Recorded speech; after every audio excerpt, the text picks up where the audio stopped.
Egghead has been one of the craziest arcs ever, with so many twists and turns, battles happening all across the new world.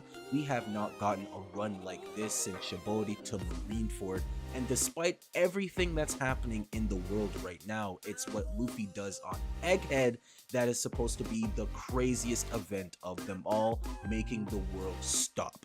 It's been so crazy. I know a lot of people probably haven't been able to keep up with everything that's happened. So today I will be recapping everything that's happened in Egghead Island so far, and also what might happen with Luffy and crew on the island of the future. So let's dial it back to just a few weeks ago during the great battle on Onigashima. While Luffy and his crew were facing off two emperors, Big Mom and Kaido, a lot has been happening outside.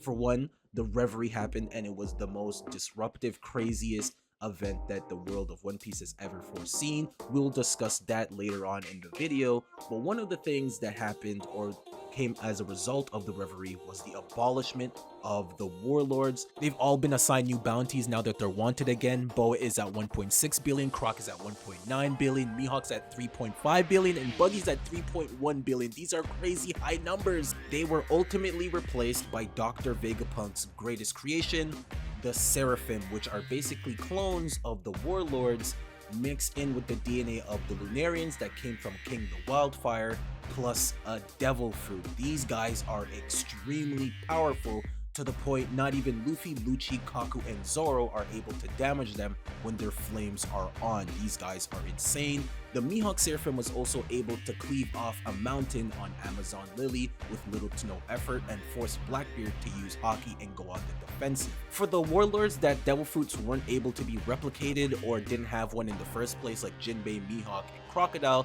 they were given someone else's devil fruit used by Green Blood, which was basically taking the blood of a devil fruit user and putting it into the Seraphim. Example, Jinbei has Senior Pink's devil fruit, which allows him to swim on any surface. Mihawk has Daz Bones, which allows him to turn into a living blade.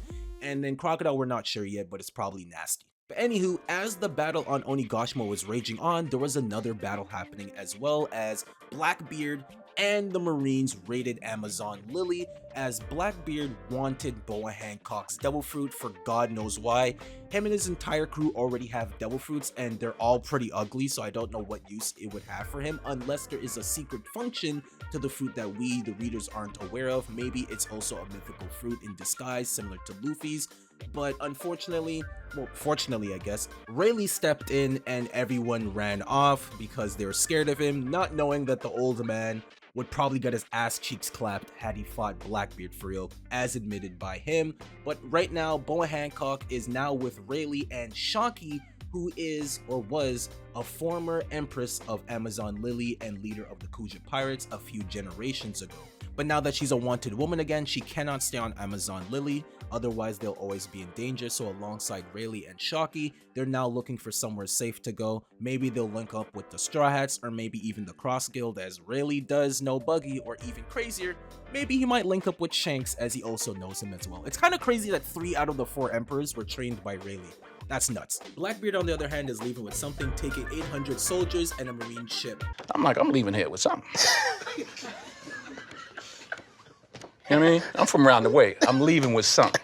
Which is nuts because the Marines just allowed it to happen, but Kobe said, no, we're not gonna let this happen. He sacrificed himself in order to free everyone else. But the Marines did not do anything to stop this because Kobe is a member of SWORD, which is an organization within the Marine. So basically they're unofficial Marines, or just Marines by name, as they quit because they do not agree with the Marine Code or Akainu's justice philosophy. There are other members such as Groose, who is basically Kobe's rival, Kujaku, who is Suru's granddaughter, and Hibari, who might be Akainu's daughter, as she has the same speech pattern. So Blackbeard took him in order to keep him a hostage, as we learned that he wants to make Hachinosu Island a nation that is affiliated with the world government. We're not sure exactly why he wants this, but he does intend to become not just Pirate King, but King Blackbeard, and I believe he wants to enter the Reverie or go to the world government, or my bad, Mary Joa, and steal the national treasure and sit on the empty throne, becoming king of the world.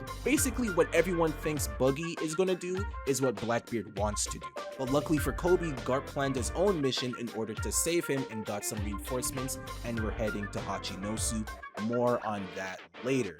But while all this was happening, an unholy alliance was born as Crocodile made the plan of all plans. Teaming up with Mihawk and unfortunately Buggy, they formed the Cross Guild and have officially become one of the 4 Emperors of the Sea alongside Luffy, and have also flipped the script on the Marines, placing bounties on their heads. For example, Kobe now has a bounty of 500 million, while all the admirals plus Garp have a bounty of 3 billion. I'm only gonna assume that Akainu, the fleet admiral, has a bounty of 4 billion, which is pretty crazy. But unfortunately for Crocodile, his plan, well, didn't go according to plan, as the government recognized Buggy as the leader of the group. So technically, Crocodile is really the emperor, but it's Buggy, but it really should be Mihawk. But after being forced in this situation, Buggy found an opportunity. Now that he's on the same platform as Shanks for the first time in his entire life, he has now claimed the One Piece for himself and is aiming to become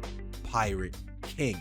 We also learned during the flashback in Roger's execution that Buggy actually did believe Shanks would become the next Pirate King, the one entrusted with the future, but kind of felt disappointed that Shanks did not go after it, so now he's doing it himself. Also, while Marco was gone, Weevil ended up at Sphinx Island, but in a weird turn of events, actually saved the island from the Marines, but unfortunately was captured by Green Bull, and now alongside Miss Bakken, who was revealed to be a member of not only Rock's Pirates, but also Mads, a group consisting of Vegapunk, Queen, Judge, and Caesar Clown, the greatest science group in the world. They're now looking for Vegapunk to prove that Weevil is her son, I guess. The theory is that he's actually a clone of Whitebeard. I'll explain why there is so many clones in One Piece all of a sudden. But to understand all of this, we first must go back to the Straw Hats and look at what they've been doing since Wano has ended. They've now gotten new bounties, some of which I think got lowballed, like Zoro, Sanji, and Luffy, but it is what it is, as they've officially now become Emperors of the Sea. It is amazing. And they head to the island of the future, Egghead Island, where they bump into Bonnie, which is frozen in some giant water thing, I don't know. And she is actually heading to Egghead as well, as she is searching for Vegapunk in order to get answers on her father, which turns out to be Bartholomew Kuma, who also appears or is said to be a part of a special race. We're not exactly sure what race this is yet, but it's apparently, well, very special. And so they head to Egghead Island, where the crew bumps into Vegapunk, or at least different versions of Vegapunk, as the madman cloned himself into 6 different bodies in order to get more work done, each of whom represent a different aspect of his personality. Shaka, Lilith, Edison, Pythagoras, Atlas, and York, and at the end of the day, they all transfer their memories and knowledge to a giant brain, which is the dome of Egghead Island, which actually turns out to be Vegapunk's literal brain, as he ate the brain fruit, which allows him to store an infinite amount of knowledge at the cost of making, well, his head extremely large. But he explains his dream. 1, he wishes free energy for the world, and this might be connected to the Void Sentry because they might have used a similar energy source back in the day. And 2, he wishes for everyone to connect to his brain so they can share knowledge. But anyways, he was expecting or hoping for the Straw Hats to arrive because he has interest in them, but also wants to get off Egghead because he fears he'll die. Earlier in the arc, he called Dragon, warning him about this. Well, that's because they're actually old friends, and initially Dragon wanted Vegapunk to join him in the Revolutionary Army, but Vegapunk declined because they were too broke. But we also get a flashback to the O'Hara incident, or well, the aftermath, as we find out both Vegapunk and Dragon decided to visit because they were friends with Professor Clover, who at one point was a pirate that just wanted more knowledge until he retired and created O'Hara Island, until his untimely death, unfortunately. But they were not the only ones visiting, as the Giants of Elbaf also were here as well, and it appears that it was Hiruden and his new warrior pirates that were the ones to take the books that were located in the water, as they were still intact and held a lot of knowledge, which was a blunder of the world government. But because of this situation and the injustice of Ohara, Dragon then formed the Revolutionary Army that we know, with the founding members him, Ivankov, and Kuma just 1 year later. Also, we find out that Jaguar di Sol actually is still alive and is hiding somewhere, we're not exactly sure. But anywho, now that the Straw Hats are here, he plans to leave, but before that, drop some major knowledge on our head tops, and it is nuts. For one, there is a giant robot warrior on the island that at one point attacked Mary Joie 200 years ago for whatever reason, we're not sure why. And remember his free energy dream we mentioned earlier? Well, that energy is actually the same one used to power up this legendary iron giant that actually came from the Void Century. And we also learned that this future island, Egghead, is actually not a future island, but in fact an island from the past, as it's actually what the world used to look like before the Void Century. So in fact, all of these great creations and technology is just Vegapunk trying to catch up to the past before it was wiped out during the Void Century, which was a major bombshell. We also learned the origins, or at least the idea of the devil fruits, and that they are the desire of humanity to see the different evolutions they can take. What if he had the power of magnetism? What if he had longer arms? What if he can stretch? What if he can manipulate the weather? What if he can turn into sand, etc, etc. But because these things are all unnatural, they're hated by the sea, which is why devil fruit users sink in the water and cannot swim. But unfortunately for Vegapunk, the escape isn't as easy as he thought it would be, as CP0 has been sent there to dispatch and kill all the Vegapunks, because he has been going into research on the poneglyphs and the Void Century, so he is a threat to all humanity, according to the Gorosei. An all-out battle begins. Lucci and Kaku are now awakened, but they get their ass cheeks clapped by Luffy and Zoro, by no one's surprise. And Stussy betrays the group, as it turns out she was a mole the whole time, being a clone of Buckingham Weevil's mother. But the coast is not clear yet, as someone has activated the Seraphim to attack the Straw Hats, forcing them to team up with Lucci and Kaku in order to survive.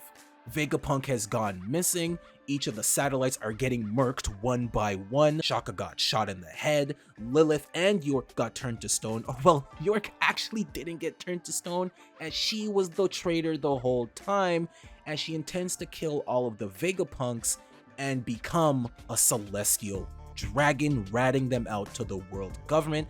And now 100 battleships led by the Admiral Kizaru and one of the Gorosei, St. J. Garcia Saturn, are now heading to Egghead Island.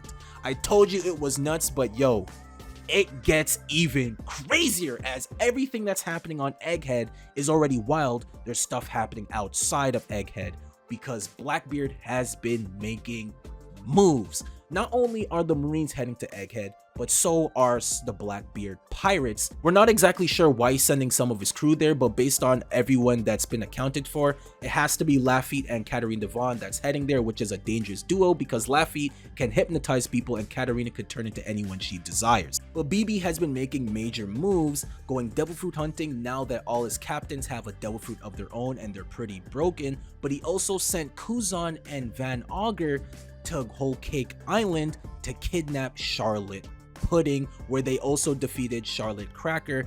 And if you remember, Pudding is a part of the Third Eye tribe, where once she awakens could read the poneglyphs. And I mentioned Kuzan is because we find out that he's actually the 10th Titanic captain, as a year and a half ago Blackbeard invited him to the crew, as they coincidentally met up at a bar after Kuzan was defeated by Akainu. Now most likely Kuzan has his own ulterior motive and is investigating Blackbeard while playing pirate in order to enact his own justice, because he's now free to do whatever he wants now that he doesn't have to follow the orders of the Marines. Or on the other hand, he genuinely believes in Blackbeard and thinks that is the only way for him to reach his goal. Since we mentioned the cover story, we also find out that Caesar Clown and Judge have reunited and have formed Neo Mads. I think all the former Mad member will reunite reunite Vegapunk and Queen, who's currently in Wano, and they will discover the true secrets of the Devil Fruit. BB waits on Winter Island, expecting Law, Kid, or Luffy to show up and to steal their road poneglyphs that they got from Wano, and unfortunately,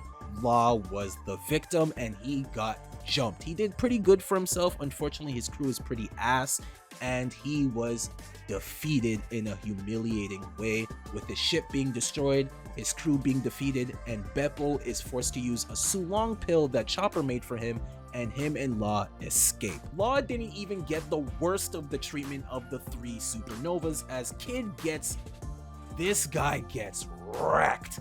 This guy has the worst luck ever. He ends up on Elbaf, which is the territory, or at least in good terms, with red-haired Shanks, and he just so happened to be on the island, reminiscing and talking with old friends, as Dory and Broggy have now ended their fight and are on Elbaf, which is huge.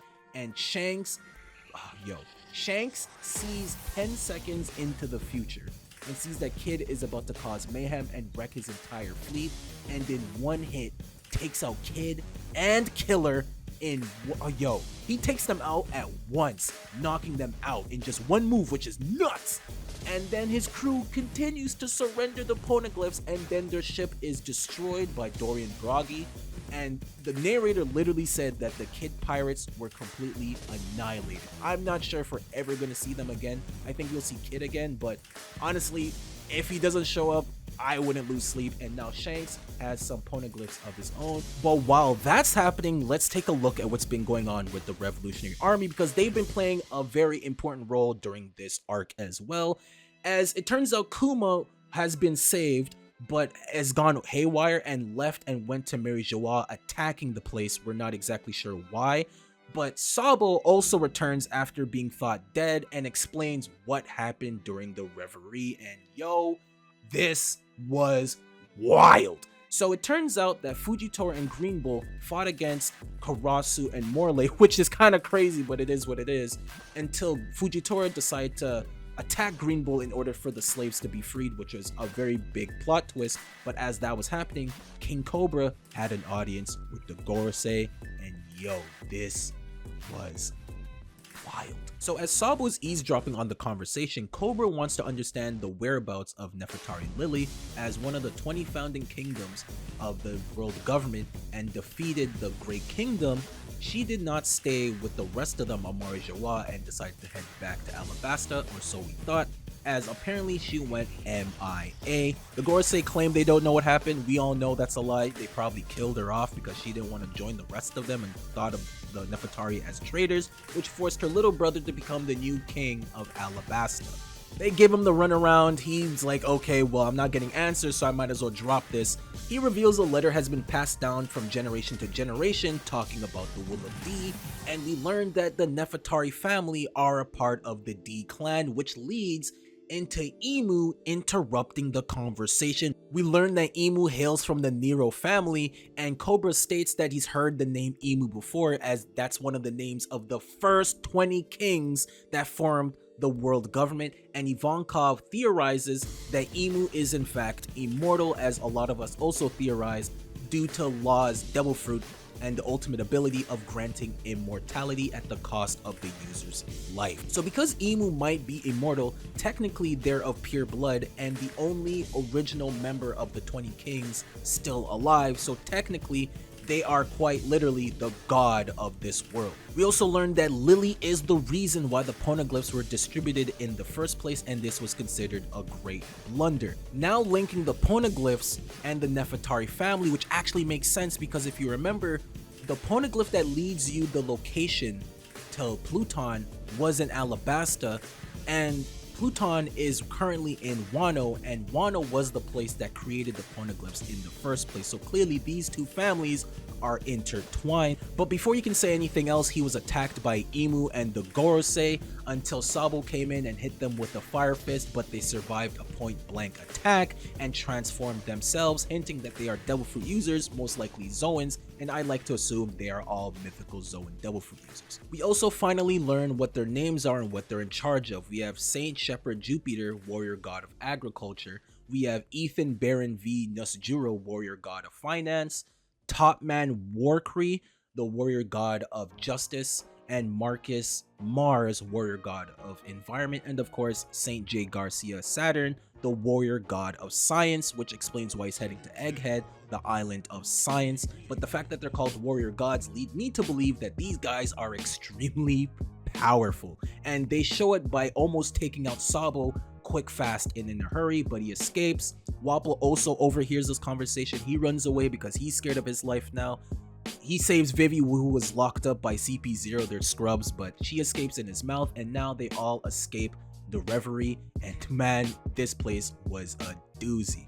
Vivi is currently with Big News Morgans and Wapol. Sabo ended up going to Lelucia Kingdom until it got obliterated off the face of the map due to Vegapunk's new weapon called the Mother Frame. Now, we don't know why he would make a weapon like this, but it's possible he tried to recreate an ancient weapon that he saw many years ago or something. But luckily, there were survivors, and alongside Sabo, head back to Dragon where he retells everything that just transpired. But check this out, once the Reverie was over, Mjolsgard, who helped Shirahoshi earlier, got executed by a man named Figurling Garling, who was the king, champion, well-known figure of God's Valley. So he was there during the battle between Rox and his crew versus Roger and Garp, and he might actually be related to Shanks because in Film Red, it is indicated or hinted that Shanks is a part of the Figurling bloodline. Who this guy exactly is, we're not entirely sure, but he's probably very powerful as he's the head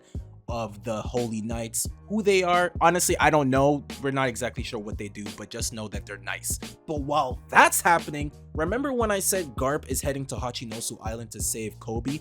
He in fact did do that and launched an attack, but was blocked by his former protege, Aokiji, who is in fact the 10th Titanic captain. But after a lengthy battle against Garp, all the slaves have been freed, but now that they need a way to escape, Pazar with his island fruit plan to destroy the escaping ship, where Kobe does the impossible and destroys the mountain-sized hand with an honesty impact, which was wild. But unfortunately, now that Kobe and his people are safe, Garp was sacrificed and stayed behind and has been soundly defeated. And we finally head back to Egghead, where despite everything that's happened, it's what Luffy does on this island that shocks the world the following day. I told you this arc is crazy and we haven't even reached its peak. This arc is nuts. I believe that not only will Kizaru be defeated, but so will Saturn, as one of the gorosei falling would be a huge deal and genuinely would shock the world. Obviously, he'll step foot on the island, take control of the Seraphim and the Pacifista because the gorosei are at the top of the hierarchy to control them. But also we'll get some explanation and lore on Sun God Nika, the D-Clan, and also the Void Sentry, because he's definitely gonna meet Luffy for the first time. He's also named the Warrior God and has a Devil Fruit, so he has to be a fighter to some degree, and I cannot wait to see him fight. But the Blackbeard pirates are also there, so they could kidnap the gorosei in order for Blackbeard to finally get his nation. But anyways, I do think this is one of the best arcs Oda has ever written. We're getting so many answers, of course questions as well. The way the arc is structured and the pacing I think is fantastic. And the fact that the entire series up until this point was just set up for all of this to concur is absolutely phenomenal. And I can genuinely say the world is not ready for what's about to happen on Egghead.